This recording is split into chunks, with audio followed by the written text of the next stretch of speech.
சிந்தையில் சிவயோகம் வருகிறதே.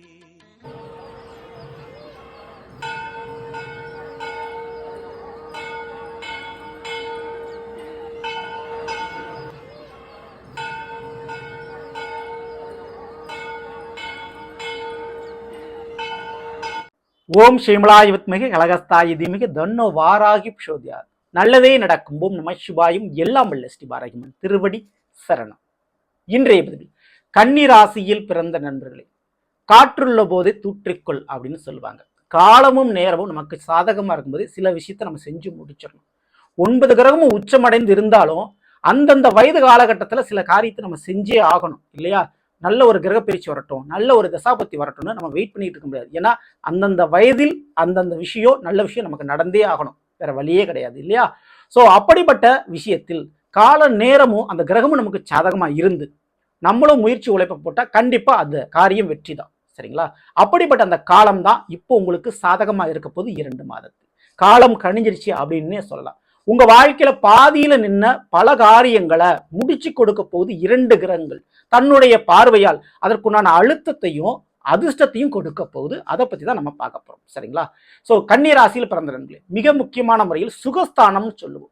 ஸோ எந்த ஒரு விஷயத்திற்கும், வாழ்விடத்துக்கும், நம்ம சொந்த வீடு, படிப்பு, எதுவாக இருந்தாலும் சரி, நம்ம அனுபவிக்கிறதுக்கு சொந்த வீடு சொந்தமாக நமக்கு இருக்கணும். அதுதான் சுகஸ்தானம் சொல்லுவோம். அப்படி இந்த சொந்த வீடு, படிப்பு இதெல்லாம் சொல்லக்கூடியது 4ஆம் வீடு. உங்களுடைய கண்ணிக்கு 4ஆம் வீடு எது அப்படின்னா அது தனுசு. அந்த தனுசு ராசியை சனி பகவான் மீன ராசியிலிருந்து 10ஆம் பார்வையை பார்க்குறாரு. சனி பார்க்கும் இடம் பாலுன்னு சொல்லுவாங்க இல்லையா? இப்போ சனி பார்க்கும்போது அதுல பிரச்சனைகள், அதுல கஷ்ட நஷ்டங்கள் வந்துகிட்டே இருக்கும். மேலும் உங்களுக்கு கண்டகச்சனி, ஏன்னா 7ஆம் பார்வை உங்களை தான் நேரடியாக பார்த்துக்கிட்டு இருக்காரு. சரிங்களா? இப்படிப்பட்ட நேரத்துல மிதுன ராசியில் இருக்கக்கூடிய குரு பகவான் வக்ர நிவர்த்தி அடைஞ்சிருக்கிறாரு. அவருடைய 7ஆம் பார்வை அந்த கன்னிக்கு 4ஆம் இடம் தனுசு மீது பதியுது. ஒரு பக்கம் சனிபான் பார்க்குறாரு, இன்னொரு பக்கம் குருபான் பார்க்குறாரு. சரி, இந்த குரு பகவான் ஜூன் மாதம் பேரிச்சு அடைஞ்சு கடகராசிக்கு போயிடுவார். அப்போ இருக்கிறது இந்த 2 மாதம். ஸோ 2 மாதத்தில் குருவனுடைய திருவருள் பார்வை உங்களுடைய கண்ணிக்கு 4ஆம் இடம் சுகஸ்தானத்தில் பதியுது. அப்போ இந்த ஒரு வாய்ப்பை பயன்படுத்திக்கங்க. சரிங்களா? சனிபான் கண்டகச்சனியாக இருந்து உங்களை பார்க்குறாரு, குரு பகவான் 4ஆம் வீட்டை பார்க்குறாரு. ஓகேங்களா? ஸோ இதனுடைய அமைப்பில் முதல்ல பாதியில் நின்ற விஷயங்கள்லாம் முடியும். அதில் முதல்ல மாணவர்களுக்கு நான் சொல்கிறேன், அரியர் ஏதாவது வச்சிருக்கீங்கன்னா அது சரியாகுங்க. அரியர்லாம் கம்ப்ளீட் பண்ண முடியும். ஸோ படிப்பில் ஏதாவது பிரச்சனை, அந்த பிரச்சனை சரியாகும். பாதியில் நின்ற படிப்பை மீண்டும் தொடர்ந்து முடிக்க முடியும். சரிங்களா? டிகிரி போன்ற பட்டப்படிகளை வாங்கிக்க முடியும். அரியர்லாம் கிளியர் பண்ணிடலாம். சரிங்களா? ஸோ இதற்கு அடுத்தபடியாக படிப்புக்கு பண விஷயம் தடையாக இருக்குது. ஸோ பணம் கட்ட முடியல, ஃபீஸ் கட்ட முடியல அப்படின்ற பட்சத்துக்கு வரும்போது ஏதோ ஒரு லோன் சேங்ஷன், ஸ்காலர்ஷிப், இந்த மாதிரி ஏதோ ஒரு விஷயம் கிளிக் ஆகி படிச்சுக்கு ஏற்ற மாதிரி அந்த படிப்பை கம்ப்ளீட் பண்ணிடுவீங்க. ஸோ அதுக்கு யோகமான காலகட்டம் உண்டு.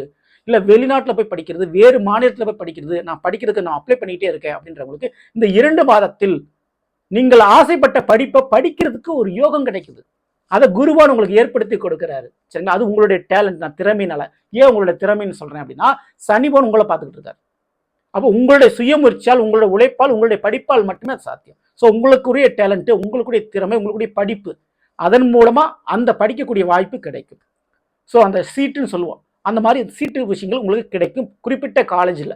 ஸோ அந்த மாதிரி யோக வாய்ப்பு உண்டு. படிக்கிற மாணவர்களுக்கு படிப்பில் ஏதோ ஒரு ஹெல்த் ப்ராப்ளம்னால எக்ஸாம் சரியாக எழுத முடியும், ஏதோ ஒரு தடை வந்துக்கிட்டே இருக்குன்னா அந்த உடல் சார்ந்த பிரச்சனைகள் இப்போ சரியாகுங்க.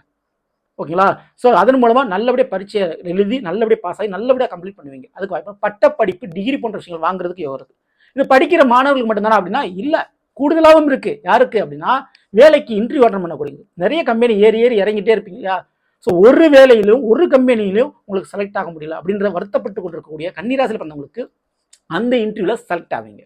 அடுத்து அரசாங்க தேர்வு நிறைய பல வருஷமா எழுதிட்டே வந்துட்டே இருக்கீங்க இல்லையா? இப்போ இந்த முறை நீங்கள் எழுதக்கூடிய தேர்வு அல்லது எழுதின தேர்வுகள் ரிசல்ட் வரக்கூடிய டயத்தில் இந்த ஜூன் மாதத்துக்குள்ள நல்லபடியான அந்த ரிசல்ட் கிடைக்கும். ஸோ அதில் சக்ஸஸ் கிடைக்கும். ஓகேங்களா? இதற்கு அடுத்தபடியாக சொந்த வீடு. ஆமாங்க, ரொம்ப நாள் என்னுடைய கனவு சொந்த வீடு கட்டிட்டே, ஆனால் பாதியில் நிற்கிது, மீதியை முடிக்க முடியல, அதுக்கு பணங்காசின் கைக்கு வர மாட்டேங்குதுங்க அப்படின்றவங்களுக்கு அந்த பாதியில் நின்ற வீட்டை முழுமையாக கட்டி முடிக்க முடியும். அதே போல ஒரு நிலம் வாங்குறது ரொம்ப நாள் கனவு, அந்த நிலத்தை வாங்கி முடிச்சிடுங்க. கொஞ்சம் கொஞ்சமாக சீட்டு கொஞ்சம் கொஞ்சமாக காசு கட்டிகிட்டே இருப்பீங்க. இப்போ அந்த லேண்டானது உங்களுக்கு ரிஜிஸ்டர் ஆகிடும். இதுக்கு யோகம் உண்டு. அதுக்கடுத்து சொத்து பிரச்சனை, ரொம்ப வருஷமாக போய் கொண்டிருக்கக்கூடிய சொத்து பிரச்சனை இப்போ முடிவுக்கு வரும்.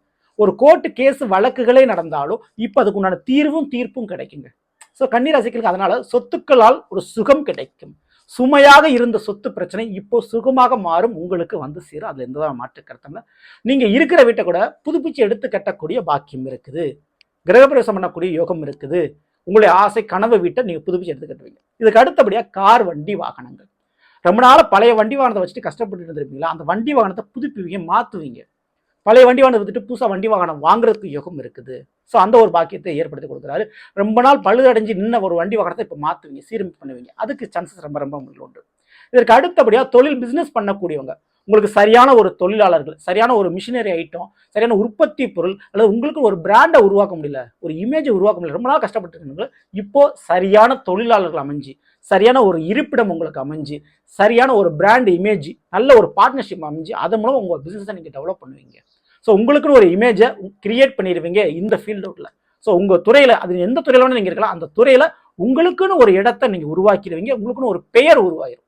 ஸோ அதுக்கு சான்சஸ் இருக்குது. நம்ம இந்த பிஸ்னஸ் விட்டுட்டு வேற பிஸ்னஸ் போயிடலாமான்னு நினைக்கக்கூடிய தருணத்தில் இந்த மாதிரியான ஒரு வாய்ப்பு உங்களுக்கு கிடைக்கும். ஸோ அந்த பிஸ்னஸ் டெவலப் பண்ணுறதுக்கான லோன் விஷயம் கூட உங்களுக்கு கிடைக்குங்க, அதுக்கு சான்சஸ் உண்டு. மேலும் பெண்களை பொறுத்த வரைக்கும் அந்த 7ல் சனி பகவான் இருக்கிறார் இல்லையா, அவருடைய பார்வை உங்களுக்கு இருக்குது. மேலும் 4ஆம் வீட்டை வேற அவர் பார்க்குறாரு, 10ஆம் பார்வை பார்க்குறாரு. சனி பகவானுடைய பார்வை 10ஆம் பார்வை 4ஆம் வீட்டில் பதியுது. ஆனா குரு 7ஆம் பார்வை பார்க்குறாரு. அப்போ இங்க 7ஆம் பார்வைக்கு தான் 100% பலன் உண்டு, வலிமை இருக்குது. ஸோ 10ஆம் பார்வைக்கு ஒரு 75% வலிமை இருக்குது. அப்போ சனிவனுடைய பார்வையை விட குருவனுடைய பார்வைக்கு வலிமை அதிகம். மேலும் அந்த தனுசு ராசி அவருடைய சொந்த வீடு. அப்போ இது கன்னிக்கு 4ஆம் வீடு நிகழ்றதுனால பெண்களுக்கு கர்ப்பப்பை சம்பந்தமான பிரச்சனை சரியாகும், அதனால குழந்தை பாக்கியம் கிடைக்கும். அதே போல உங்களுடைய பெயருக்கு ஒரு களங்கம், யாராவது உங்களை இழிவா பேசுறாங்க, தவறா பேசுறாங்க, ஒரு பொருளை கிளப்புறாங்க, தேவையில்லாத வதந்தியை பரப்புறாங்க, அப்படி இந்த மாதிரி இருக்கக்கூடிய நபர்கள் இப்போ அடங்குவார்கள், ஒடுங்குவார்கள். உங்களை பத்தின தவறாக பேசின அந்த உறவுகள், சொந்த பந்தங்கள் இனி நல்ல விதமா மாறுவாங்க.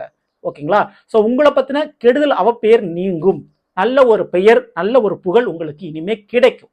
சரிங்களா? இழந்த நல்ல பெயரை மீட்டெடுத்துருவீங்க, அதுக்கு சான்ஸ் இருக்கு. அடுத்தபடியா உங்ககிட்ட ரொம்ப அன்பு பாசம் காட்டியிருப்பாங்களே, அந்த மாதிரி உறவுகள் இப்ப தொடர்புல இல்லாம விலகி போயிருப்பாங்க. அப்படிப்பட்ட உறவுகள் எப்போ வருவாங்க நீங்க காத்துட்டு இருக்கீங்க, அந்த மாதிரி எதிர்பார்ப்பு உடைய அந்த உறவுகள் இப்போ உங்களை தேடி வருவாங்க. ஸோ அந்த உறவுகள் மீண்டும் தொடர்பு ஏற்படுத்தக்கூடிய வாய்ப்பு உண்டு. அடுத்தபடியா தொலைஞ்சு போன பொருள், இந்த பிரிஞ்சு போன உறவு, இந்த ரெண்டுமே கிடைக்குங்க. ஸோ உங்கள்கிட்ட தொலைஞ்சு போன பொருள் இல்லை திருட்டு போன பொருள் இருக்கு இல்லையா, அந்த பொருள் மீண்டும் கிடைக்கிறதுக்கு வாய்ப்பு இங்கே உண்டு. ஓகேங்களா? அதே பிரிஞ்சு போன உறவுகள் ஒன்று சேரும், இதுக்கு ரொம்ப ரொம்ப சான்ஸ் உண்டு. அதே போல தாயினுடைய உடல்நிலையில இப்போ நல்ல முன்னேற்றம் இருக்கும், அம்மாவுக்கு ஹெல்த் ப்ராப்ளம் நல்லபடியாக சரியாயிரும். சரிங்களா? அதுக்கு ரொம்ப ரொம்ப சான்சஸ் இருக்குது. ஸோ இதற்கு மேல் நான் மிக முக்கியமாக சொல்லக்கூடிய இந்த 10ஆம் வீட்டில் மிதுன ராசியில் குருவான் அமர்ந்திருக்கிறார். ஓகேங்களா? கர்மஸ்தானத்தில். அப்போ உங்களுடைய பிள்ளைகளுக்கு செய்ய வேண்டிய கடமையை செஞ்சு முடிப்பீங்க. அவங்களுக்கு ஒரு திருமணம் செய்து வைக்கிறதா இருக்கட்டும், அல்லது சொத்து வாங்கி கொடுக்குறதா இருக்கட்டும், வேலை வாங்கி கொடுக்குறதா இருக்கட்டும், அல்லது நல்ல ஒரு படிப்பு அவங்களுக்கு நீங்கள் கொடுக்குறதா இருக்கட்டும், நல்ல ஒரு காலேஜில் சீட் வாங்குறது, இதெல்லாம் செஞ்சு முடிச்சிருங்க, அந்த கடமைகள் முடியும். சரிங்களா? ஸோ ஏன்னா கர்மஸ்தானத்தில் இந்த குருவன் அமர்ந்திருக்கிறாரு, அங்கே அமர்ந்திருந்து 7ஆம் வீட்டை 7ஆம் பார்வை 4ஆம் வீட்டை பார்க்குறாரு. ஸோ அதனால கன்னிராசிக்காரர்கள் நிச்சயமா கடமைகள் தீரும். அதனால அப்பாடா நான் இந்த கடமை முடிச்சிட்டேன்டா அப்படின்னு ஒரு நிம்மதி பெருமிச்சு அடைய முடியும். எப்படியா இருந்தாலும் ஒரு 2 மாதத்திற்குள் கன்னிராசியில் பிறந்தவங்களுக்கு உங்களுடைய சொந்த முயற்சியால், சொந்த உழைப்பால் சில காரியங்களை, பாதியில் என்ன காரியங்களை செய்து முடிச்சுட்டு ஒரு நிம்மதியா இருப்பீங்க. இதுக்கு மிக முக்கிய காரணம் அந்த சொந்த முயற்சி, சொந்த உழைப்பு சொல்றல. அது ஏன் அப்படின்னா 7ல் சனிவான் இருக்கிறார். சனிவான் நேரடியாக உங்களை பார்த்துட்டு இருக்காரு. உங்களுடைய முயற்சி இல்லாம, உங்களுடைய உழைப்பு இல்லாம, உங்களுக்கு திறமை இல்லாம இது ஒண்ணுமே நடக்காது. ஸோ உங்களுடைய திறமை, உழைப்பு கண்டிப்பா வேணும். இதை மறந்துடாதீங்க. ஏன்னா 9 கிரகம் உச்சம் இருந்தாலும் நம்ம உழைக்க முயற்சிக்க தயாரா இல்லைன்னா ஒண்ணுமே நமக்கு மாறாது. சரிங்களா? ஸோ அதை போடுறதுக்கு கொஞ்சம் கூட தயங்காதீங்க, சோம்பேறித்தனப்படாதீங்க. இதை மட்டும் பயன்படுத்திங்க. ஓகேங்களா?